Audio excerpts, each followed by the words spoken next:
Hello and welcome to this week's review roundup of Cameroon's press.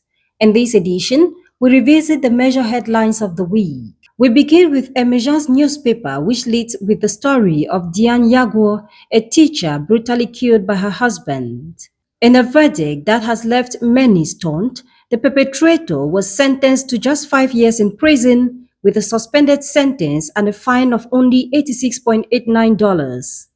Still on the case, Mutation slams the decision, describing the sentence as disproportionate and a slap in the face of justice. In political news, Emergence looks at the internal challenges facing the ruling CPDM, highlighting how several members of the party's political bureau are deceased, prompting questions about the body's effectiveness. In a related news, Innovation reports frustration in Mayo Banyo over President Paul Biya's decision not to appoint Minister Muhammadu Mustafa to the top position despite local expectations. The article hints at internal power struggles within the ruling elite. Le Messager also steps in, analyzing how Biya has selectively reinforced his inner circle in anticipation of his re-election bid, underlining the continued personalization of power around the Messiah of 1982. Le Desire revisits the trials of April 6, 1984, reminding readers of past political unrest.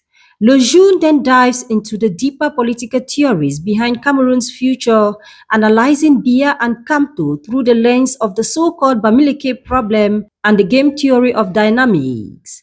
The Catholic Church is making its voice heard, and Fo Martin reports on a pastoral letter urging Election Cameroon Elecam to implement a code of good conduct for fairer elections. La Météo echoes the bishop's voice, calling for journalists to resist pressure and maintain ethics, steering clear from hate speech and misinformation. La Nouvelle Expression then exposes another scandal under the headline Les faux dons d'un député. The paper reports that farmers in Penka Michel received maize seeds from a parliamentarian which failed to germinate, forcing them to search for alternatives and raising questions about quality control and political tokenism. Urban decay and waste management failures in Cameroon also featured in the news. Cameroon Insider questions if this is the ultimate stench. The paper described Yaoundé as a city drowning in trash piles, posing health and environmental threats. Sang the two reports on the pressure putting city mayors on trials for negligence while acknowledging the role of the decentralization law and emergency interventions from the Ministry of Housing and Urban Development. In education, La Nouvelle Expression highlights increased demands from teachers. Amid the election year, teachers' unions are pressuring the government to meet long-standing demands, including a salary index point of 400 and certification pathways for career advancement.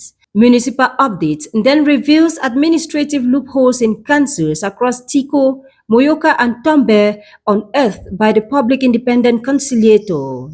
We end on the security front where L'Oeil du Sahel reports that Niger is withdrawing from the multinational joint task force fighting Boko Haram, which may have implications for regional security coordination. See you next time when we review the press.